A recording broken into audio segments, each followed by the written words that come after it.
Hey, deserving listeners, we have a very special guest on the podcast. Brian, why don't you introduce yourself, please? Hello, I am Brian Falduto, and I am so happy to be here. Thank you for having me. Yeah, tell us about your podcast. Yeah, I got lots of things in the works. I got the podcast at the moment. It's called The Gay Life Coach Podcast. It's an attempt to make mindfulness conversations more accessible to the queer community. I think that I'm a young guy and I have a little bit of a, you mentioned my 15 minutes of fame in School of Rock. I think there's a void of mindful conversations in certain areas of the queer community, and I'm just trying and fill that gap a little bit for people who want access to it in just like a fun, friendly, accessible way, Yeah.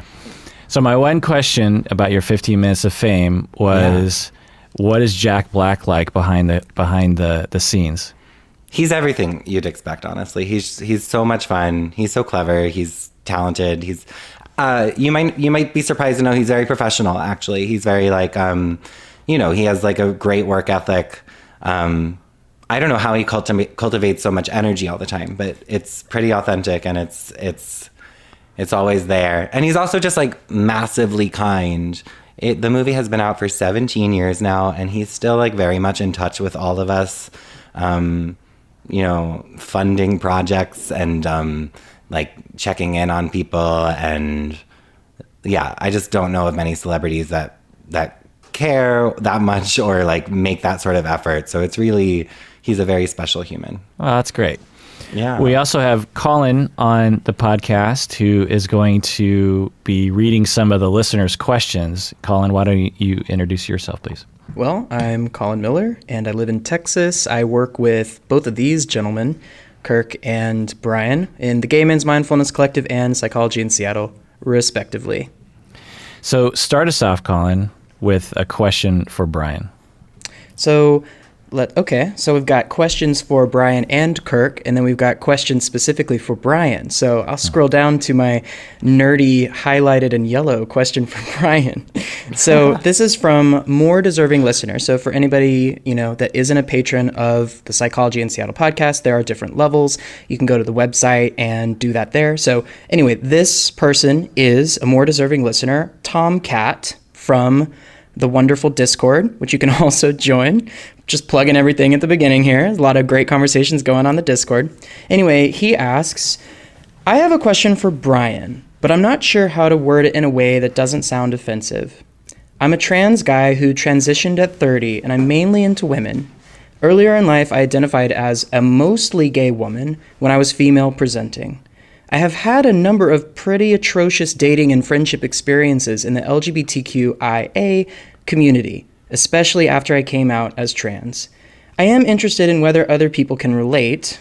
Suppose that's two listeners. My experiences have honestly connected to the trope that the LGBTQIA community has quote-unquote a lot of crazy within it. I guess I would say that I, and many of my friends, have encountered a lot of difficult/tricky behavior that includes highly emotionally reactive or inconsistent behavior, some of which include sexual behavior that can range from compulsive to sexual anorexia. Some people can be abusive. Some people are extremely needy or extremely avoidant. There's also a lot of stuff that comes across as immature. This is the question. Is all of this, which is quite a bit, due to the trauma of being in a marginalized community? Is all this because a lot of LGBTQIA people start dating a bit later in life and are less experienced, almost like teenagers? Brian, what do you think? Wow, that is a lot. It's a very valid question. I'm hesitant to make any generalizations because I feel like that question could easily like slide into like a generalization about how the community is or how everyone is. And I know I struggle to do that sometimes, but I really related to a lot of what was being said about just, that some of the toxic relationships that ensue within the community and some of the behaviors that we have towards one another or towards ourselves, which is kind of why I do what I do, because I certainly was struggling with the reason that some of my behaviors were a little off course for a while was because I was really disassociated from myself my whole life, like growing up. I had no relationship with myself that I was proud of, so it was always like me constantly trying to prove myself or getting myself into these situations where I wanted to like establish my worth essentially. And so I think that a lot of these tendencies do originate sort of from that place where you are disconnected from yourself. But I do think that that's not necessarily everyone's journey. So it's really hard to make a generalization. I'm curious what your thoughts are, Kirk. I think that part of the work that with coming out is sort of working on all that healing and that connection to oneself. So I do think that I agree that work needs to be done, but it's hard for me to say without really like being involved in that person's situations, you know? Yeah, I think Tomcat brings up some probably valid speculations for some people in that the trauma of society and often in your own family, people around you, is going to give you some complexes and some sensitivities, some difficulty trusting other people, some difficulty loving yourself. And whenever we enter into very vulnerable romantic situations, then those kinds of distrusts and low self-esteem are going to affect things for sure. And it's just a tragedy that we do this to people for literally no reason. And then we see the effects of it for sure. The other thing I'll say is that in the heterosexual world and the cisgender world, it's not as though life is not without drama. So that was my first reaction was, well, it's not like on the other side of the fence, so to speak, that everything's hunky-dory, because it's not, for sure. A lot of people are walking around with relational traumas and with sensitivities or misunderstandings. And I think a big part of what I can say is let's all take it easy on ourselves as we experience that messiness. It's okay. Life is messy, romance is messy, and that's all right. Yeah, and I feel like maybe what Tomcat is, that's who it is, right? Tomcat? Mm-hmm. It's his username on Discord. Got it. It's potentially experiencing is that there are a lot of connections between marginalized identification and behaviors and just like the experience of being marginalized. So there are a lot of connections there, but I love that you bring up that there are also just connections to being human, and like a lot of these things are things that we all deal with no matter. And I do think that connection to self is kind of the way we heal from all that. Is I think that everyone at some point needs to stop and sort of address all these like things going on inside of them, and then that way their behaviors stop affecting other people as much and they can more take accountability for their actions, I feel like, Yeah. Well, so you touched on this a little bit, Brian, but do you think that there is more of what Tomcat is talking about in the LGBTQIA community? Well, yes and no. I think that there's that stigma, right? There's I know I run a book club, right? And Colin is part of it. And I feel like one thing we talk about a lot is there is that gay guys, for example, are always like, these are generalizations. I don't think that they're true, but there's this stereotype that we're all going to the clubs every weekend and no one's really sitting down and like talking about these things that need to be addressed, like the monster in the room, these things that we've been through, either collectively and individually. And I think that one of my passions is creating more spaces where that conversation can happen. Because I do think what happens is we spend all our lives in the closet and then we come out and suddenly we're just like expected to be proud, or we put that expectation on ourselves, right? But that's not, there's a huge step missing between being closeted and being proud. We have to like put in that work. You don't just like suddenly become proud, but in an effort to be proud of yourself, which is totally honorable, you just kind of jump into the community and you jump into all these experiences and you go to the clubs and you go to the parades, and then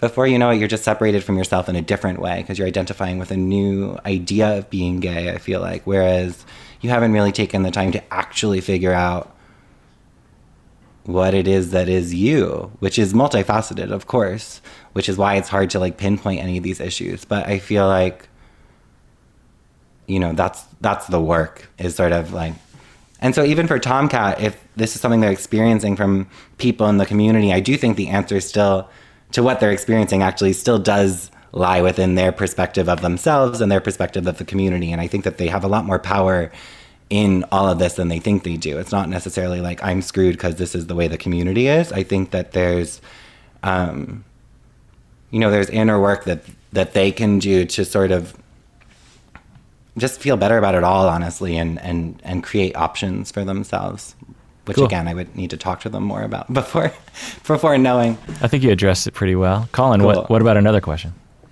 So let's do another one for Brian. Yeah. And Okay. this one comes from famous fan and movie zoomer, and also now a friend of mine, Louise Nathan. And she's well known. She sends in questions a lot. And she wanted to say, I really want to normalize LGBTQIA for my 8-year-old. We are lucky to be part of a very open-minded and inclusive community. We have a trans boy in our group, and it's been pretty much a non-issue with the kids, which is amazing. But what I feel we are missing in some more positive representation in kids' movies and shows. I find that LGBTQ people are either not represented or represented in a negative or stereotypical way. What do you think that looks like? And can you recommend any? Well, there's this movie called School of Rock with this little kid who's but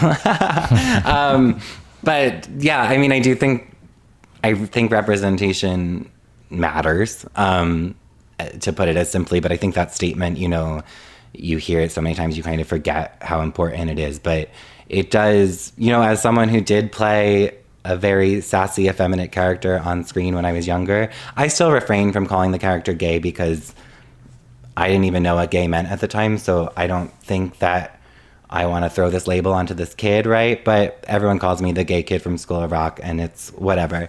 But I do think, I rejected that experience because it was 2003, and I felt really, alienated. All I knew about being gay at the time is that it was bad, and that I should be ashamed if that was something I was associated with, right? So I ran from this identity that I was being thrust upon me at age 11.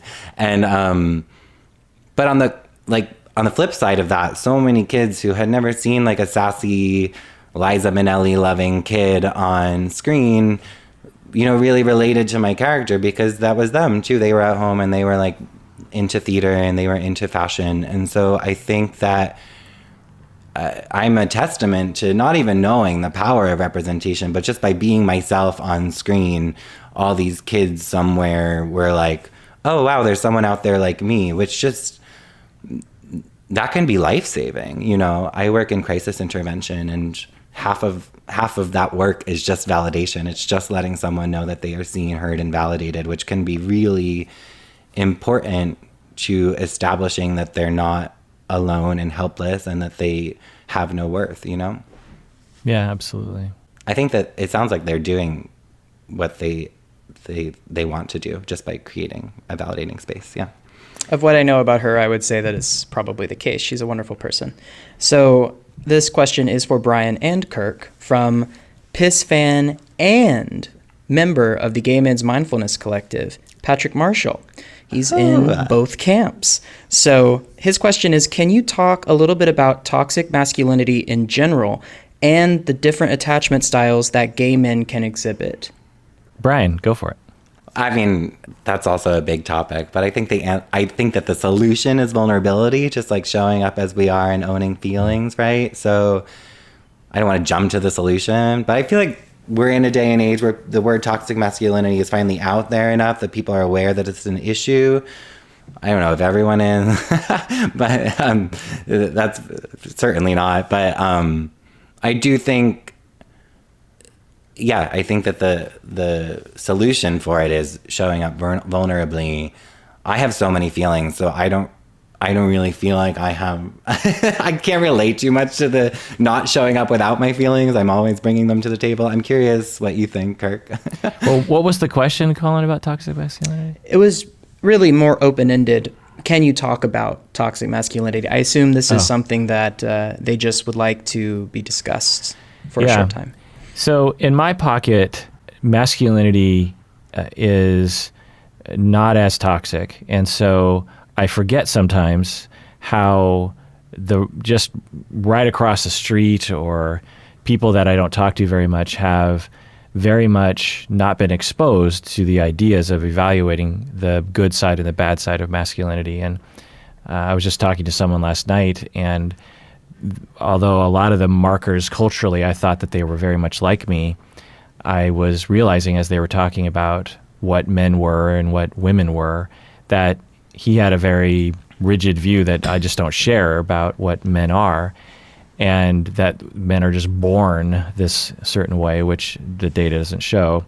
And I was like, oh, that's right. I live in a very weird but great pocket of people who understand the notion of gender and understand toxic masculinity and understand, as Brian is saying, that vulnerability doesn't mean that you're a bad man. It just means you're bucking up against the system of paternalism and sexism and unhealthiness, and and so I think it's way more prevalent than I think I realize, and we have a big problem. Gender in general is a big problem in terms of the way our society sees it. I mean, you could argue, well, I won't go down that road political wise, but the point is that we have a lot to do, and Brian saying the vulnerability, yes, that's a huge part of it, and I'm glad that you said that. And also just talking about it more and evaluating things more and questioning things more. I mean, there are things that I see from 5 years ago that I'm like, whoa, that's a problem. Like my wife is watching Friends, which was more than 5 years ago. And, she will just be sort of relaxed watching Friends. And there's certain jokes on that show that I'm like, oh my God, that's terrible, and of course back in the day it didn't register at all. That is so weird that you brought that up, because as you were saying like, even I'm looking back on things 5 years ago, in my mind I was thinking, I was just watching Friends the other day and I was like, look at this toxic masculine reference. That's crazy. Yeah. Homophobia. Yeah. Every aspect of Ross's character. Yeah. Yeah. Yeah. And I'm watching it and I'm thinking, oh, ouch. And it hurts as I'm watching it. I'm thinking, oh, because it's not just the joke. It's the fact that the audience is laughing. The American public are watching and going along with it. Like, everyone is participating in the notions that underlie this joke. And then on the other hand, I think, well, thank goodness we've come far from that point. But boy, do we have a long way to go. Boy, right. I mean, I work with a lot of clients, male clients, who the ideas of masculinity are one, if not the barrier to their mental health. And it takes a lot of dismantling, years of essentially de-brainwashing people about what it is to be a man. I mean, just as an example, I've had couples, heterosexual, where the husband considers being vulnerable or sort of giving in to his wife to be emasculating, essentially, to be like castrating of him, because of course that's what he's taught, which is just an awful notion and not going to be healthy. You have to be able to listen. You have to be able to be vulnerable. You have to be able to give in sometimes. You have to be able to admit when you're wrong. And it took months, if not years, to deprogram some of these guys that, no, it doesn't. And I have an advantage being a male telling another man, no, that is not what it is to be a man. What it is to be a man is to be brave and courageous enough so that you can talk about your feelings, so that you can give in and admit when you're wrong. That's what a real man does. Trying to tap into people's notions of positive masculinity. But anyway, those are my thoughts about that. If you take it and then view it through a queer lens also, I think that I'm just relating it to my personal experience. I grew up and this idea of being gay was kind of like the ultimate failure, especially just like what I was being, like, if you even consider Friends, like there's an entire plot line of an episode crafted around the ridiculous notion that Ross and Joey would cuddle together. And like how crazy it would be if two men like wanted to take a nap together. and you just internalize that stuff. And so then when you come out, I do think that toxic masculinity makes its way into the queer community, because you come out, but you want to hold on to any sort of semblance of what might be like not a failure, right? Or like what might make you remain normal or viewed respectively. And so you're going to be gay, but you're going to be like this hot, like macho gay guy who like works out all the time, right? And like has, there's these norms that we still try to subscribe to, rather than just like, and I'm not saying that every gay guy has like effeminate features, but I do think that there's a disowning of selves that happens when you're striving to achieve some sense of like normalcy that's been established by the culture. So yeah, I think that sometimes people think that like gay people are immune from toxic masculinity, but I think that's far from the case. I do want to shout out a friend of mine, because I have a platonic napping partner. Now, it's not napping. It's more cuddling and like watching movies, but like he's a straight guy and I'm a gay guy, and I'm like really good friends with his girlfriend too. And I actually am really proud of the fact that we have that level of intimacy. And I don't know why there's a huge stigma around people who aren't sleeping together showing that kind of affection, because I can pick out in my life even just people who I know that would think that's weird. Oh, absolutely. I imagine all sorts of people would think that's weird. And it's one of the dumbest notions that gets propagated in our society. What is the problem with two guys cuddling? What is the problem with two friends holding hands or hugging or touching each? It's like, what is the problem, people? And we have so many mental health problems because of this physical isolation. So I'm really glad that you have that, Colin. That's great. Yeah, that's awesome. I mean, just recently, my brother was like showing me pictures of his friend on Instagram. It was like, they're weird pictures. Do you think he's gay? And I was like, so because he posts weird pictures on Instagram that don't fit like your form of masculinity, that this man might be gay? Like, I don't understand. And if he is, that's fine too. But like, what standard of normal posting on Instagram would suffice for you to think that he was manly enough to not be gay? It's crazy. Yeah, indeed. So this is a question for both of you, or rather, it's a series of questions. There's a few here, but they're connected to the same subject, so I'll go ahead and read it all. It's from an anonymous fan, and the question is, how come when I'm alone, I think about worst case scenarios that are extremely unlikely / impossible? These hypothetical scenarios honestly cause me stress and anxiety. Why do I do this? What can I replace these thoughts with? What do you think, Brian? Yeah, I think here I'm learning that we are made up of all different parts of ourselves, right? So I think that when you're alone, there's a fear of loneliness. I think we all have that. We're connective human beings. And so I feel like, especially if this idea of being alone is something that you've feared because you've been told that that's also like this idea of failure. Like if we end up alone or if we're lonely, then that's like a negative feeling, right? So in order to avoid that negative feeling, I think that there's like this fight or flight response from the brain that is creating all these panic narratives in your mind so that you can react to it in like a safe, protective way. But that's not necessary. The brain is still operating as though you're being chased by a tiger, because that's when the brain was invented, right? Like back in caveman times. But you're actually, it's a much less severe stressor, right? It's just this idea that you might be alone tonight. And so I think that the brain is producing all these narratives so that you are, acting in this way to protect yourself, but there's no way to act really. So really the thoughts are just filling up in your brain and causing all this stress. And that can be super anxiety inducing. And I've been there. And I think that the way to avoid that is sometimes you just have to look loneliness in the face and realize that it's not as fearful and terrible as you thought it was going to be. Usually it's just kind of like the monster under the bed kind of situation.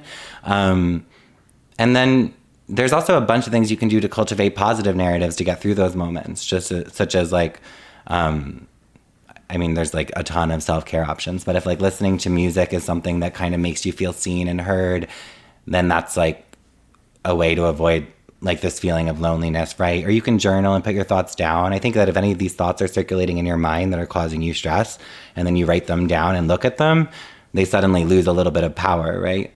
All right, let's take a break, and when we get back, let's continue answering the questions. What do you say? Great. All right, we're back from the break. Colin, do you have another question for Brian? I do. So before we went to break, we were talking a little bit about fear. So I'm going to follow that up with another fear question. This is from an anonymous fan for both of you. Why do some people like to be scared? Well, I do think that there's a weird sort of comfort that comes with discomfort. I do think I'm having trouble relating it to fear at the moment, so maybe you can help me out with that, Kirk. But I'm feeling like, I just know in relation to making change or entering the opportunity for change or a situation where there could be change, I think that a lot of people sometimes prefer to remain in the discomfort of like stagnation because it's known. You know, the unknown is scary, and uncertainty is scary, and no one wants to live in those places, which is I think the funny part of it, because all that life is unknown and uncertainty, I feel like. So it's like that is, if you want to like engage with life, I feel like those are the things you have to engage with. But those are understandably scary. So I think people like to stay put sometimes. So, and there's a weird sort of comfort in that. What are your thoughts? Yeah, exactly. That's very similar to what I was going to say, which is, I always think about Kurt Cobain's line, I miss the comfort of being sad. Mm-hmm. And I very much feel that way myself as a childhood emo sort of kid and, you know, Depeche Mode listening sort of person. And when I think back, and I don't know if I've ever really thought about it this way until right now, that, yeah, the comfort of being sad, but I think it's different. I think it's deeper than that, in that it is, I have sadness that isn't being heard, or I feel like isn't being heard. And at least I'm going to allow myself to feel it, and I'm going to take care of myself. You know, we have different sides of ourselves. And so I'm going to allow myself to be sad while another part of me allows that to happen and notices it, because no one else is noticing it. I wonder if that's part of it too. What do you think? I do. I do. Something that I've been kind of tuning into lately, because I've been on this whole like awareness, consciousness expansion journey, right? And you'd think that would be comforting, but it's actually it is weird, right? Because there's all these you start to discover all these different voices and energies within yourself. And the whole point is to draw awareness to everything. But then that comes with like the ability to choose what to listen to and like what to believe. And that's scary. It gives you like this autonomy over like yourself, which is empowering, but also scary. And that's a little off topic, I think, of what you just asked me, but I feel like that relates. I mean, I'm a coach, as we've been talking about, but I'm also a songwriter, which is like the other half of what I do. And one of the questions I get asked sometimes is like, do songwriters purposely stay sad because that's where they write songs from? And I'm like, you know, yes and no. Like, that is such a strong place to be able to tap into emotion because you feel like there's so much to get out of it, right? But but at the same time, no, because you also want to be able to leave that space and not just like be trapped in it. So for me, fear, it always comes down to the context, because there's real fear. Well, I don't want to. Okay, so there's like, I'm in a deadly situation without my consent and I feel unsafe, or somebody near me is unsafe. Like, that's something I never enjoy. However, there are levels of fear where I feel like I'm getting it in a safe way. And so it kind of clues my body in to, like, just as a reminder, hey, you're in control all the time. Like, you're having to be responsible for your life and everyone's life all the time. And many people feel that way. And to be able to kind of let that go, like whether it's a fantasy scenario in the bedroom or if you're watching a horror movie and everything in between, you know, again, it all just comes down to releasing whatever chemicals in the body you need to release. Because also, aren't there studies that show that we have more anxiety because, we were kind of talking about this earlier with like the tiger, because we're waiting for that kind of that thing we need to fight against. And so when we don't have an outlet for it, it kind of feels weird to us. I don't know, that could be like totally wrong, but. No, that's one way to put it for sure. Yeah. So we've got a couple of questions that relate to something that I know Brian has a lot of experience with, both in his own life and as a coach. So we're going to kind of lump, and these are both from Discord. The first one is from deserving listener, and the username is Soft Noodles. And then we also have an active contributor, Rowan. And I'm just going to kind of lump them together. Soft Noodles thinks it would be interesting if Kirk and Brian could talk about shame. Deep shame about our identity and who we are as a person can stop us from being ourselves. Then Rowan goes on to say, it can be hard for my partner to stay mindful and present when there are decades of shame and heterosexism for him to unlearn. Sometimes the gay loneliness feels like a black hole. Where can we find role models? Do you have any advice in this regard? And do gay and bisexual men have a harder time dealing with relationships in their late 20s, early 30s because of this? I'm not sure what the age has to do with it, but they did clarify. I mean, shame is a huge topic, right? Especially, I just know especially, well, I think everywhere, because Brene Brown's work is so popular right now. But I think that within the queer community, shame plays a huge factor, especially amongst gay men, I think, in just, it's just kind of enrooted just because of cultural messaging that I think even just in the stuff I shared before, there was this idea that I should be ashamed of who or what I am. And that just doesn't go away, you know? And so what I've been learning a lot lately is that these things, when they get shifted to the unconscious, they actually like grow and fester without our awareness.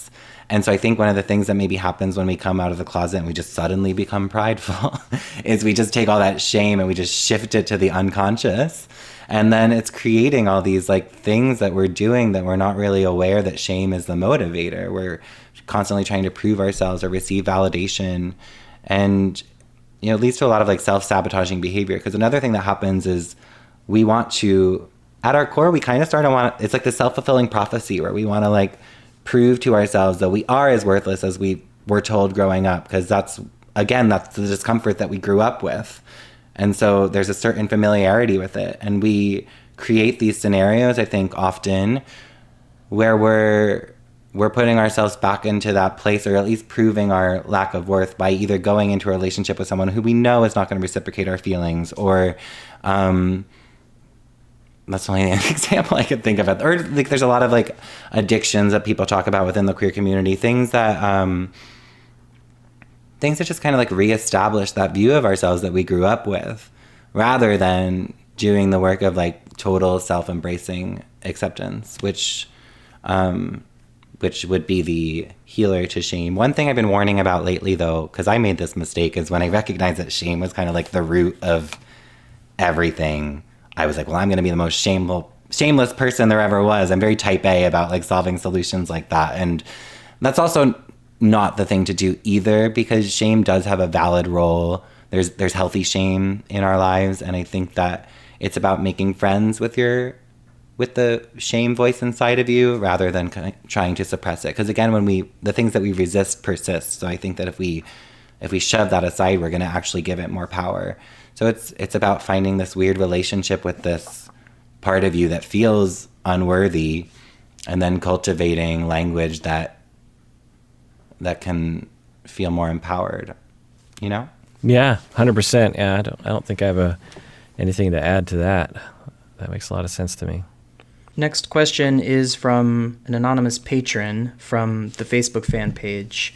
So, I'm interested in the stereotypes that make it difficult for bisexual people to come out. There are many that center around, and this is a list: shifty, slippery, hypersexual, unfaithful, gay and pretending to be straight, etc. How can one deal with these harmful associations? Oh, that made me sad. Yeah, that's frustrating to hear that people. I'm just aware that there's a lot of like stigma around bisexual people, and there's like as if it's not valid. How can they deal with it? Well, I think that we should go back to like one of like the 4 agreements from Don Miguel Ruiz, right? Don't take anything personally, which is always harder to do. But I do think that it's always easier said than done. But I do think that all these things that someone's saying about you probably just have to do with their own insecurities about how they identify or how they see themselves. So I don't think that they actually have anything to do with how you present yourself to the world, because they're just viewing things through their own narratives that they grew up with and their own thought patterns. So I don't know, maybe find some comfort in that. Yeah, absolutely. And we need to do more to raise awareness. As I've been watching reality TV, there's a bisexual individual on one of the reality TV shows that I'm watching, and they are conflating polyamory with being bisexual. And so I'm just pointing that out. And lots of people have been emailing and commenting about thanking me for bringing that up, and just raising awareness for bisexuality or not shaming it or something. And it made me realize that, we have the LGBTQIA thing for a reason, right? The LGB. Sometimes we forget that there's a B in there, and that's for the bisexual people. And it might be something next on our societal agenda of just saying, look, there's another group of people that need to be understood and celebrated and allowed to be who they are. Yeah. Next question comes from a member of the Gay Men's Mindfulness Collective, Preston Light. And this question is for both of you. What does healthy grief look like? I know that everyone goes through this differently, but what are some pitfalls to avoid? I feel like I'm always going first. Do you want to go first? Okay. Well, I've worked a lot with the topic of grief, and the very, very brief thing that I'll say, because I'm sure listeners have heard me talk about it a lot of times, is that there's no universality to the stages of grief. The 5 stages of grief don't exist, or some people can go through those stages, but it's not universal by any means. The research has shown that. But there's 2 modes that people go into with grief, and this is what research has found, is that people will either grieve, they'll feel the feelings, they'll remember, they'll talk about it, they'll feel the pain, they'll search for that person, they'll journal, they'll look through old pictures, they'll go to the grave site, they'll get angry, they'll feel guilty. And then there's that mode, which is the grieving mode. And there's another mode of what we call rebuilding, which is where you don't want to think about it and you want to move on and you want to have joy in your life and you don't want to ruminate on it and you don't want to feel the loss and you want to create new relationships and you want to laugh at jokes. And these 2 modes, when people are left to their own devices, they will naturally go back and forth and will signal to others which mode that they're in. The problem is when we have a society that shames people really for either mode, depending on the sort of point of view of the individual. It's like, oh, why are you laughing at a comedy show a week after your mom died? There's something wrong with you. Mm-hmm. Or why are you still grieving the loss of your dad even though he died 3 years ago? What's wrong with you? The problem is when we have society and individuals shaming others for their natural bodily states of grief, then that's when the people have complications. That's when the people develop prolonged grief and complicated grief and shame themselves and stay stuck in the grief. If people are left to their own devices, then people are fine, and we have to really get to know that for ourselves and know that in others so that we can just allow the body to be what it needs to be in the moment. Yeah, I feel that, especially that last bit, allow the body to be what it needs to be in the moment. I think we should just not underestimate that cliche that we see all over Instagram these days, which is feel your feelings. But I do think that it really allows the experience of grief to be a little bit more like transitory. Mm-hmm. Yeah, because I feel like, if you're experiencing everything as it's coming up for you, you're not really stifling everything, and it just allows for the experience to flow a little bit more easier. But of course, we're battling shame over our feelings and guilt and all these things. So it is it is tough, but I'm always working on that. I'm trying my best because I actually am writing a song right now where you can't skip the step where you cry, because I'm a mindfulness coach, and mindfulness is all about like thought work and viewing things in a different light and shifting your perspective and being stronger than your problems and blah blah blah blah blah. But you also have to like feel the feeling first and like allow for it to be a part of you. Yeah, that's great. Anonymous fan has a question for Brian. They start off with, "Hi there, Brian." Little general greeting. Hello. "Queer, Asian American, non-binary person here. For a variety of reasons, I have felt unseen by, or traumatized, or commodified within the gay community. I'm talking about things like dating profiles and unspoken social rules like not racist but only into white guys, or no spice, no rice, or even mask for mask only attitudes. They seem to all stem from a reaction to the heteronormative Eurocentric standard of desirability, of beauty, and also of beauty validity."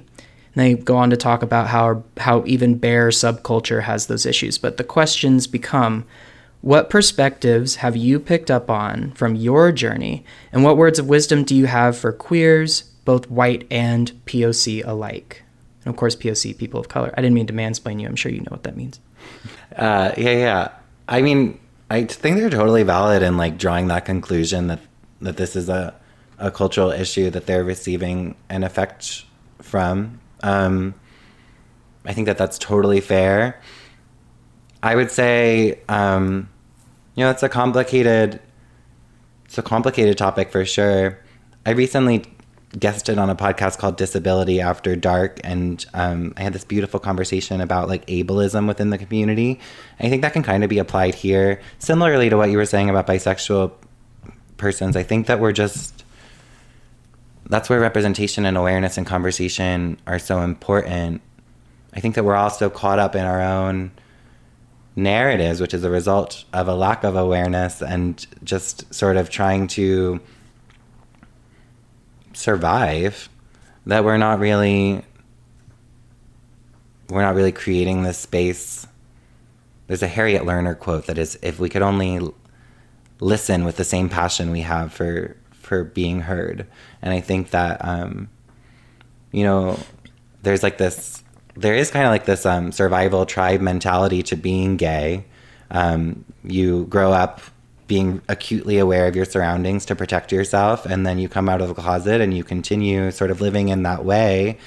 And I think if you pause and do the self-healing, that allows your mind to open a little bit, and then you can sort of like listen to different perspectives, and maybe we can shift the culture so that we don't have so many like selective things on our profiles. It's like we're at a menu. I think that we should be a little bit more open to the experience that any individual can bring us, rather than there's also nothing wrong with knowing like what you're into, but I think that there's a difference between that and then just creating like additional limitations. Because if you think about it, limitations are the reason that we felt put in a box in the first place. So I don't think we should continue doing that to other people. But I'm curious what you think, Kirk. The only thing I'll say in addition to what you're saying, I guess, is just to provide an example of my life where, as an Asian American, I and my people were oppressed, particularly in the past, experienced a lot of racism. And one of the things that I would notice is that some Japanese Americans would adopt the white narrative of white supremacy and would also be racist against black people. So you'd have, and it always confused me because I'd be looking at Japanese Americans and hearing them being racist against black people. I'm thinking, don't you realize that we're in that direction in comparison to white people? Like you're throwing us under the bus as well. But as you were saying, Brian, when you are growing up in a world of oppression and survival, and then you finally sort of find your group or your thing, it's not like all of a sudden all that self-protection and resentment or pain goes away.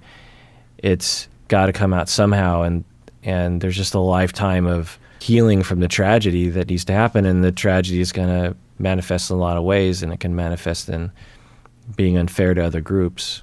when I see it, I try to be compassionate about it. I was like, well, I think I know where that comes from, but at the same time, let's try to see it for what it is, which is adopting the hetero white supremacy mainstream propaganda, and we need to do what we can to fight against it, even though we are the oppressed group as well. We're both the oppressed and the oppressor, and that's okay. It's going to happen because we've all adopted the oppressor's narrative. We all have to, unfortunately, work on that.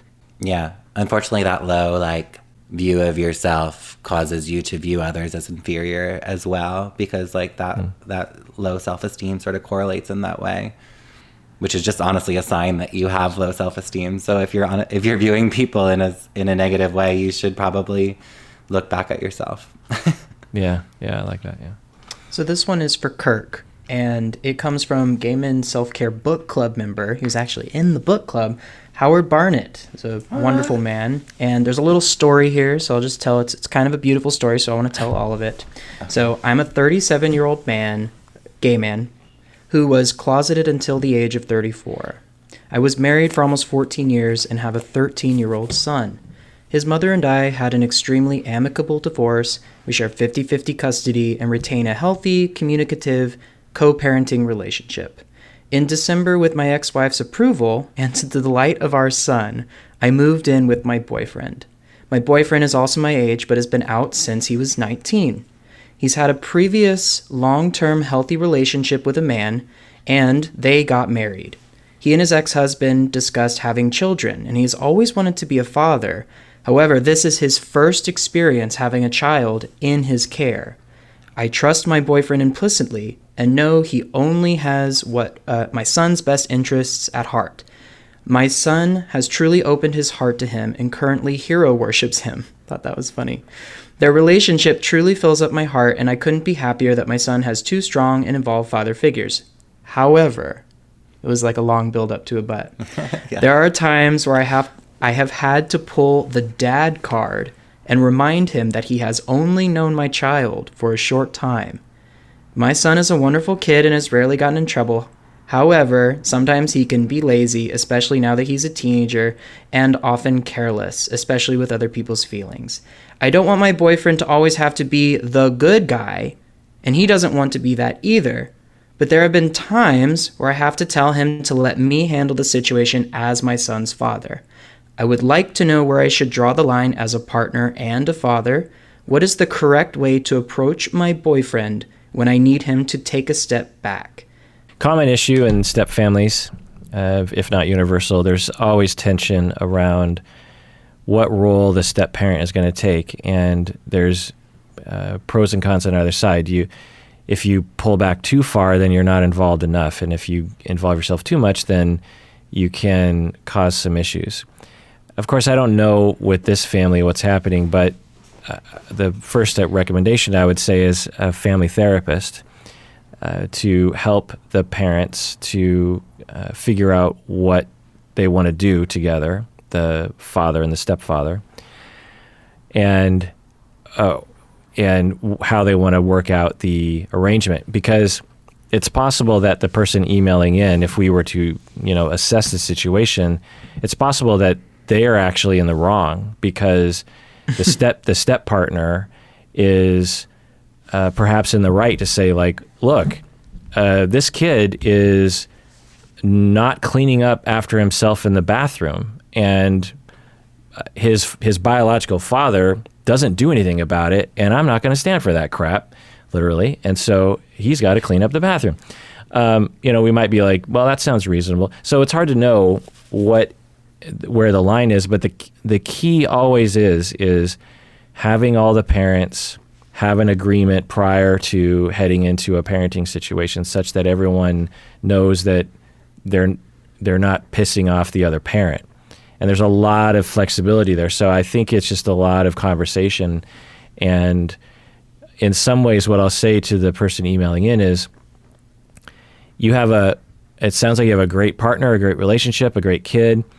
And what a wonderful thing that your partner actually wants to get involved. You know, if anything, a lot of step parents in the situation, they just don't get involved and they just distance themselves. So you're probably on the good side of things, that your partner actually wants to be that full parent who loves the child, but also draws some limits. And I think it's just a matter of fine-tuning that a little bit in the relationship. Yeah, I mean, I don't really have anything to add other than it sounds like, at its core, it sounds like a communication issue. And I think the thing I really tuned into is they asked, how do I approach?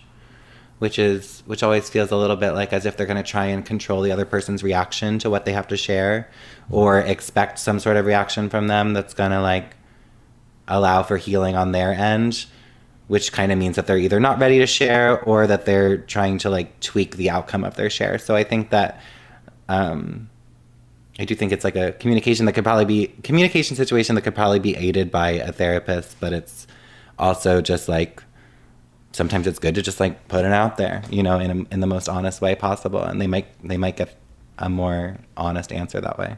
Right. And parenting is messy, and step parenting transitions are messy, and that's okay. It's the beauty of families, is that you get to be messy with each other. There's one question I had from an anonymous fan for Brian. They're a Black trans woman, and sometimes they experience feelings of self-deprecation. Their father is very opposed to their lifestyle as a trans woman. This father has said he's open to having a conversation about it, but how, and this is their question, how do I initiate a sad conversation knowing he already has negative feelings about something that is quintessentially me? Again, it kind of goes, I think it's a similar answer to what I just kind of shared about the approach, because it sounds a little bit like she wants to control, you know, she's trying to figure out how she can potentially control the way this conversation is going to go, right? But I don't think that there's too many variables involved. A lot of times in my crisis intervention work is I ask people in those types of situations to make a list of all the things that they can control. It can feel a little bit more empowering rather than this uphill battle that feels a little bit helpless, because it sounds like there's a whole other person's perspective and views and values involved. So there's really, which is, you know, upsetting, and it can be super alienating and can cause a lack of validation. But that's why it's so important to like have other options for support. And if they are going to enter this conversation that is super scary, they should have like a plan B and a plan C for self-care afterwards, so that they can have something to fall back on, given that they don't know how the conversation is going to go. Yeah, that's great. Well, I think I want to be mindful of the time, Brian. Thank you so much for coming on the podcast. It was great to get to know you better. It was great to get to know you. I hope I get to meet you again soon. I just want to plug the book club quickly, if that's Please, cool. Please, plug all the plugs. Apparently, Howard reached on. He is a member of the book club. The book club is my newest initiative. I think that there's self-help books are so popular right now, and so are book clubs.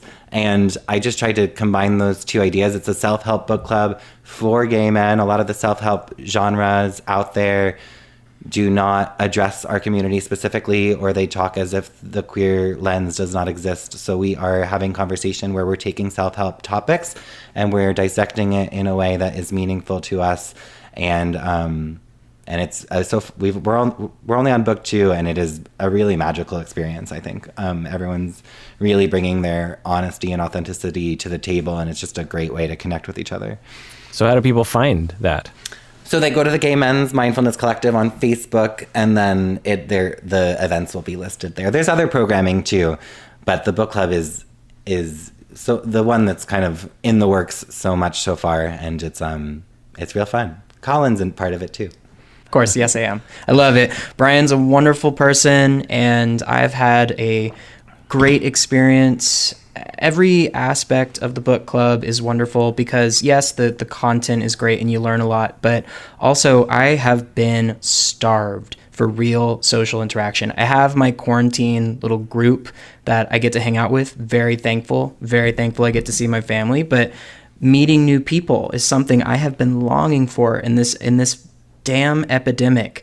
And so to offer anything remotely related to that is a true blessing. So thank you, Brian, for bringing that to the light.